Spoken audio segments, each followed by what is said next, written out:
인생이 아까 우리 달력 얘기도 했지만 마디가 많은 게 좋다고 생각해요. 과거를 동영상으로 기억하지 않는데요.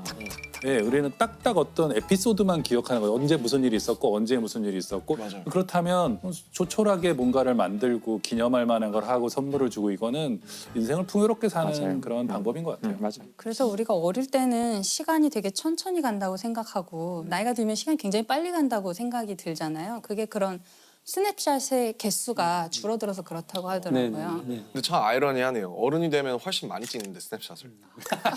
실제로 훨씬 많이 찍자 인스타 딱 올리고 바로 까먹은 거예요. 왜 그럴까요? 아이들도 찍을 수 있으면 아마 더 많이 찍을 수도 있겠죠. 그러려나. 그것도 일리가 있다. 왜냐하면은 아이들은 자기에게 일어난 일을 되게 깊이 생각해요. 제가 최근에 읽은 책에 뭐 리사 제노바의 기억의 뇌가 거기 보면은 당신이 뭔가를 기억하지 못한다면 기억을 안 했기 때문이라는 거예요. 그렇죠. 예를 들어 쇼핑몰 지하 주차장의 번호 같은 걸 기억을 안 했기 때문에 기억이 안 나는 거지. 나는 왜 이거 왜 또 까먹지? 근데 기억을 안 했기 때문이죠. 근데 어릴 때는요. 오늘이 며칠이고 몇 밤 자면 뭐가 오고 그러니까 오기 전부터 그걸 기억해요. 그렇죠. 그 지난 다음에도 지난 생일 때는 뭘 받았는데 막 이런 거 기억하고 또 뭐 소풍에서 뭘 하고. 이 영상을 보면 많은 커플들이 싸우실 것 같아요. 왜요? 왜요? 기억을 안 한 거래. 김영하 작가님이 그랬어. 너 그거 또 까먹었어? 우리 그때 거기 간 날이잖아. 기억을 근데 안 해서 그래. 안 한 이렇게. 겁니다. 그래서 시험 본 다음에도 혼날 것 같아. 이거 기억을 안 한 거야. 다 가르쳤는데 기억 못 한 거야. 내가 기억하는 문제가 안 나와서 그러죠.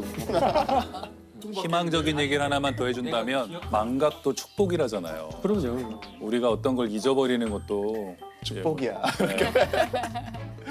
결혼기념일 잊어버린 것도 축복이에요.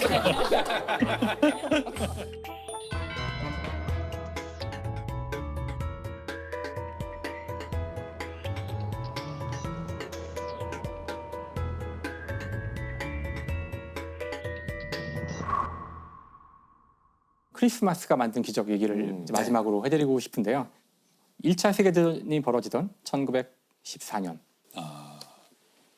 유럽의 전선, 참호의 크리스마스 이야기죠.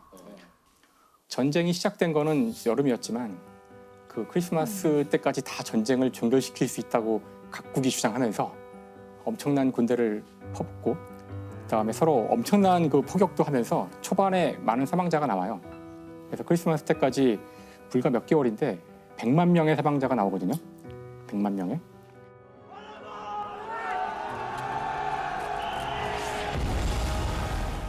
모두 지쳐있죠. 크리스마스 전까지 전쟁이 끝난다더니만 웬걸 보아하니 이 한겨울을 이 전선에서 땅바닥에서 참호하고 나야 되는 상황이 된 거예요. 크리스마스 이브에 어떤 의미에서는 기적이 일어나요. 전선에서. 독일 쪽 진영에서 누군지 모르지만 뭐 고요한 밤 거룩한 밤 부르는 거죠. 고요한 밤.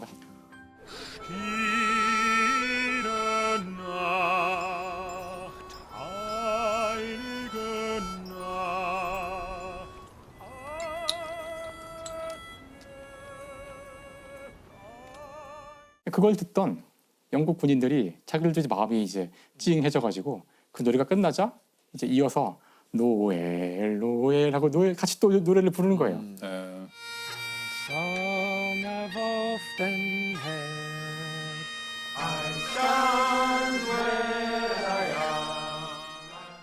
결국은 다 같이 함께 성가를 막 부르고 한 거예요.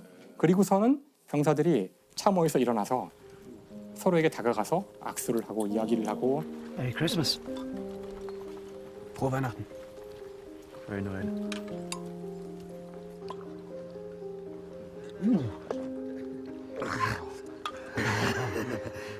심지어 어떤 곳에서는 축구 게임도 하고 다음날 날이 밝자 음식을 가져가서 나눠 먹고 이러기 시작했다는 거예요.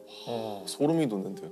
그래서 당시 쓴 기록을 보면은 이제 일기장 같은 거나 편지에 남은 기록을 보면은 아마 지금 이 순간 12월 25일 전선의 군인들에게 물어봤으면은 우리는 바로 전쟁을 끝낼 수 있었을 거다 라는 말을 했다고 하더라고요.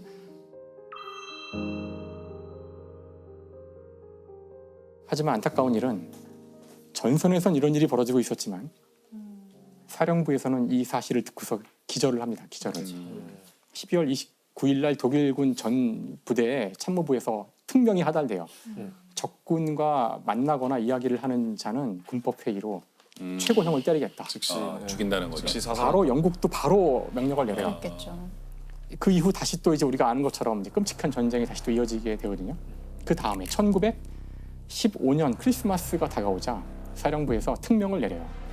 적을 향해서 막대한 양의 포탄을 퍼버라. 실제 크리스마스가 다가오자 서로의 적개심이 최대에 달할 정도로 폭탄을 퍼붓기 시작해요. 그 전해 같은 일이 반복될까봐. 증오심을 키우기 위해서. 그 전쟁을 일으킨 소수의 사람들은 적개심을 최대로 만들어서 사람들이 싸우게 만드는 거고, 평화의 기운이 사람들한테서 생기는 것이 가장 두려운 일인데, 실제 전선에서는 사람들이 틈만 나면 싸우기 싫어하고 틈만 나면 어떻게든 잘해보려고 그러고, 그래서 전선으로부터 멀어질수록 적에 대한 적개심이 커진다라는 말이 있어요. 이 전선으로부터 거리가 멀어짐에 따라서 상대는 되게 추상적 존재고, 그렇죠. 최전방의 사람들은 사실 서로 쟤도 사람이네? 그렇죠. 쟤도 누가 어머니가 있다고 그러고 형제가 있고 살고 싶어하고, 우리 같이 생존할 수 있다는 것을 서로 공감할 수 있다는 거죠. 직접 만나면. 그래서 만나야 돼요. 서로 얼굴을 맞댈 때 인간은 금방 서로 소통할 수가 있거든요. 쉽게. 이런 상황 속에서도 이제 크리스마스라는 우리가 어린 시절부터 들어왔던 이 동화 같은 이야기가 우리에게 다시 우리의 본능을 일깨우는 거죠. 다시 일깨워서 잠시였지만 서로 전쟁이라는 걸 잊고 상대를 인간으로 느끼고 선물을 주고받고 하는 어린 시절로 돌아간다는 거예요. 그래서 사실 어떻게 보면 이런 것이야말로 이 크리스마스라는, 산타클로스라는 이 이야기가 우리 인간에게 인간이 무엇인지를 한 번 더 생각하게 해주는 진정한 기적이 아닐까 생각합니다. 너무 멋있네요. 올해도 크리스마스에 그런 기적이 기적이 우크라이나에서 있으면 일어나면 좋겠네요. 좋겠네요. 네. 작가님이 정의하는 기적 이건 뭘까요? 뭐 저도 그 아까 김상욱 선생님 말씀하신 것처럼 그 확률이 엄청나게 적은 일이어야 된다. 이거는 분명하고, 그렇죠. 네. 또 하나는 이제 그 사람들의 마음에 어떤 기쁨을 줘야 된다. 확률이 적은 일이라고 해서 사람들이 다 와 기적이야 이러진 않잖아요.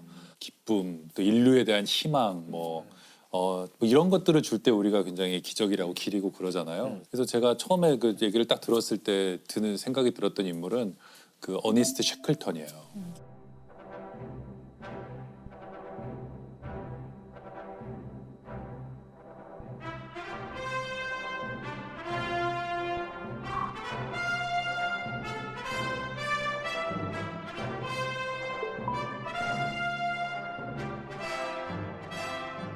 근데 이분은 그 원래 남극을 아주 젊었을 때 갔어요. 28살에 남극을 스콧, 그 유명한 스콧 타고 갔거든요.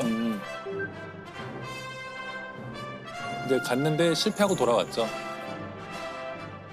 근데 이분은 남극에 뭐가 있는지 두 번째로는 이제 스콧 아니라 자기가 자발적으로 또 해가지고 또 자기가 이제 탐험대를 조직해서 남극을 가요. 근데 탐험대를 조직하는 게 그 천문 그거랑 되게 비슷해요.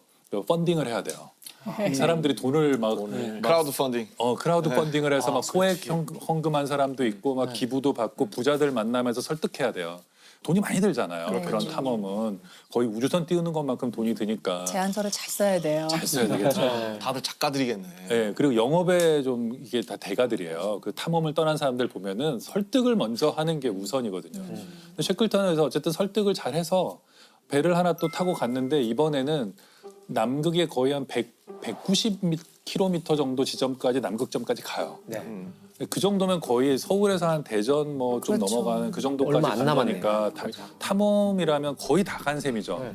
근데 셰클턴은 안 되겠다 돌아가요. 왜냐하면 식량이 떨어지고 그래가지고 돌아와서 눈물을 머금고 돌아오거든요. 돌아오는데 스콧 경은 그 다음에 이 사람 다음에 가요.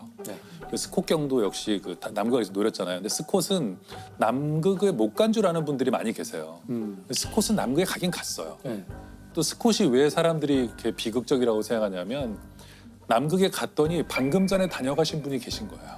아 그게 노르웨이의 아문센이에요. 그래, 그러니까 남극점을 처음 간 사람이 아문센 아니에요? 아문센이에요. 맞아.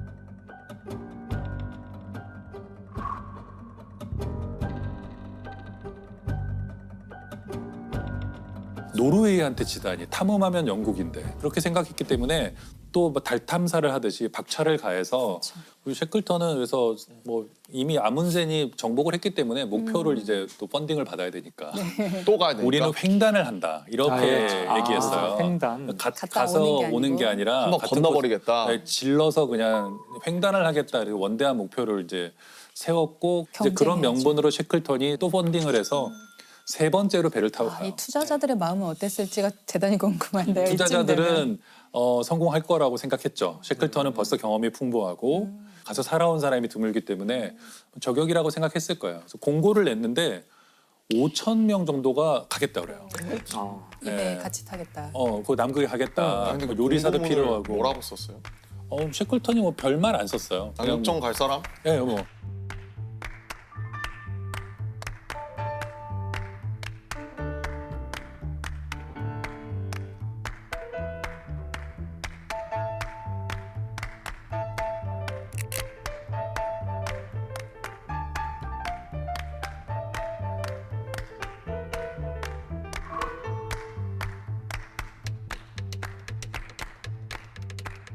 세 번째 탐험을 떠나는데 뭐가 문제였냐면은 그 부빙이라고 하는 거, 그러니까 얼음덩이들이 떠댕기잖아요. 남극까지 가지 못하고 그 어디선가에 거기에 갇혀요. 네. 갇혀가지고 배가 야 배가. 그 얼음 사이에 갇혀서 거의 한 10달 정도를 얼음에 갇혀서 있어요. 어디도 못 가고. 도착도 못 하고. 근데 이게 가만히 있는 게 아니에요. 남극점으로부터 점점 멀어져요. 멀어지고. 그냥 아이고. 부빙들이 움직이니까. 그래서 그게 한 1000km 정도 움직여요. 움직이다가 이게 사진을 갖고 왔는데 와. 이런데 이제 갇힌 거예요. 그래서 처음에는 이 배 위에서 생활을 하다가 10개월 정도 지난 어떤 시점에는 얼음들이 이렇게 조여오면서 배를 부셔버려요. 이 사람들은 결국 배를 버리고 배에서 나오는데 가장 가까운 사람이 살고 있는 전초기지까지 무려 한 1900km 정도 떨어져 있어요. 900km. 여기서 제가 재봤더니 서울에서 몽골의 울란바토르까지 걸어가면 되는 거예요. 남극의 그 얼음 바다를 뚫고 남극이 되게 크더라고요. 남극 크기가 대륙이죠. 대륙 전체의 10%에 달한대요. 그렇게 큰. 그러니까 중국이랑 인도를 합친 정도라고 그러더라고요. 그렇게 커요? 그러니까 엄청나게 큰 거예요. 그래서 남극점을 못 갔구나 사람들이. 역경에 처했고 거기서 문제가 생겼는데 쉐클턴은 왜 유명해졌냐면 남극을 정복하지 못했어요. 결국엔 또 못 간 거죠. 못했지만 이 사람은 그 순간 자기 일기에 써요. 목표가 바뀌었다. 전원을 살려서 돌아간다. 근데 이게 쉐클턴의 굉장히 참 저는 리더십의 멋진 점 중 하나라고 생각해요. 어떤 위대한 목표를 세웠지만 안 된다고 생각하면 바로 바꿨어야 되는 거예요. 목표를 빠르게 수정했고 그리고 28명의 대원이 있었는데 28명의 대원 한 명도 죽이지 않고 다 데리고 귀환해요. 근데 귀환하는 과정도 되게 드라마틱한 게 얼음덩이 사이에 영하 20도 30도가 있는 남극에 갇혀 있어요. 여기에서 640일 정도로 살아남아야 돼요. 몇 달 동안 똑같은 사람들과 정말 냄새나는 텐트에서 이렇게 살아야 된단 말이에요.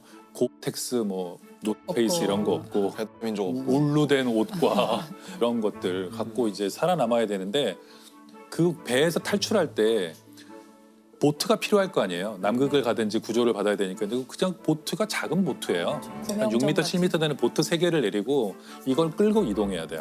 그 대원들이 20몇 명이 이걸 끌고 캠프에 짐과 이런 걸 가져가야 되거든요. 무거우면 안 되잖아요. 그렇죠.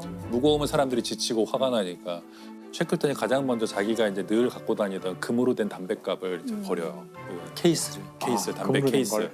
예, 그냥 뭐 이런 종이 담배값이 아니고 자기한테 중요한 걸 딱 던지는 걸 보자 저렇게 대장도 저런 걸 버리는데 그래서 갑자기 수북하게 쌓였다 그래요. 자기 거를 다 버리는 게. 버리기 시작해가지고. 분이 저런 것도 버리는데. 예, 예. 우리는. 그래서 최소한의 짐을 갖고 나오라고 하는데 쉐클턴이 벤조 있잖아요. 기타처럼 생긴 그게 6kg 정도 나갔대요. 그 벤조와 관련된 게 그걸 꼭 가져오라 그랬대요. 근데 그게 나중에 큰 역할을 해요. 대원들이 힘들 때 누군가가 연주를 하는 거예요. 사기를 북돋아. 노래 부르고 막그 사진사가 그 카메라 굉장히 크거든요. 그 당시 카메라. 인증샷. 이런 것들이 희망을 주는 어떤 오브제인 거죠. 근데 이런 게 대원들로 하여금 우리는 구조될 수 있을 것이다. 이렇게 사진을 열심히 찍는 걸 보면 이거 나중에 돌아가서 쓸 거잖아요. 그렇죠. 그다음에 일기. 모두 대원들이 일기를 써요. 쓰도록. 일기를 쓴 게 많이 남아 있거든요. 일기를 쓴다는 것은 우리가 굉장히 힘든 순간에도 일기를 쓰면 힘이 생기거든요. 그래서 이렇게 모험하는 사람들이 스콧경도 마찬가지 일기를 많이 쓰는데 부빙이 두껍고 안정적으로 보였는데 여름이 다가오면 점점점 부빙이 작아지는 거예요. 작아지고 얇아지고 쪼개지고 그래서 엘리펀트 섬이라는 작은 섬에 이렇게 대원들이 겨우 상륙해요. 막 얼음 쪼개지고 막 이러는데 겨우 상륙하거든요. 근데 거기 28명이 어쨌든 전원이 도착해요.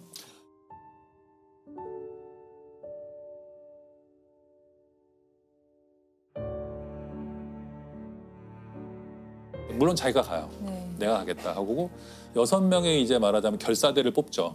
이 아까 그 배를 타고 1200km를 배를 타고 갈 사람. 가는데 허리케인 수준의 바람이 분다고 나오거든요. 남극해에는. 저걸 근데 그걸 타고 뚫고 가서 그거 마치 화살을 쏴서 날아가는 어떤 그 새를 맞추는 거랑 비슷한 그런 항해인데 가겠다.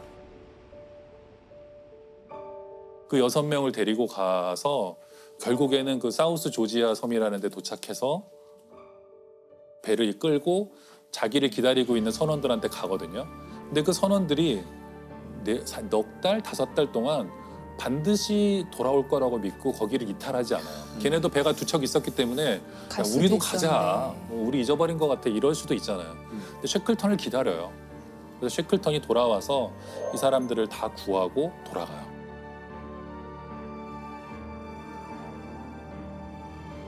소설로 써도 안 믿을 내용이네요. 예, 예. 너무 비현실적이라고 생각할 정도로 이런 게 이제 기적이죠. 차라리 아예 가도 고생이겠지만 기다린다는 게 더 힘들잖아요. 그렇죠. 그런 자리에서. 맞아. 그렇죠. 뭐 연락이 오는 것도 아니고. 근데 그래서 제가 이거 읽다가 좀 감동한 부분이 뭐냐면 엘리펀트 섬에서 거지같이 살고 있던 그게 막 펭귄 똥이 가득한 데서 살거든요. 굉장히 그러니까 작은 섬이군요. 굉장히 작아요. 그 사람들이 그 보트를 타고 이제 쉐클턴에 그로 가는데 그 어떤 대원이 돌아보면서 떠나기 싫었다 이래요. 그래도 거기서 몇 달 동안 즐거웠다는 생각이 들었다 이런 얘기 하거든요. 대단하네. 거기가 어쨌든 몇 달 동안 너무 힘들고 동상 걸리고 막 발 잘라내고 그러거든요. 그 정도로 굉장히 일체감을 느끼고 공동체가 됐던 거예요. 이 쉐클턴은 갔다가 돌아왔기 때문에 사람들이 쉐클턴이 결국 남극에 못 갔고 돌아온 것에 대해서 비난을 많이 해요. 당시엔 그랬어요. 그래도 한번 남극점을 가면 가봤어야 왜냐면 나라의 된다. 명예가 걸려 있잖아요. 아. 그 당시에는 그냥 약간의 희생을 치르더라도 정복을 하는 것이 정의라고 생각했던 시대예요. 그 국가를 위해서 죽는 거잖아요. 지금 네네. 현재 민족주의와. 그러니까 그 어느 때보다 인간에 대한 그 목숨이 값이 떨어졌던 네. 뭐 그런 것들이 다 이렇게 뭔가 이런 위대한 일을 하고도 잘 인정받지 못하는 그런 네. 이유가 아니었을까? 나중에 시간이 한참 지나서야 그가 사실은 얼마나 대단한 일을 했는지가 이제 자료들이 점차 나오면서 이제 알려지게 된 거예요.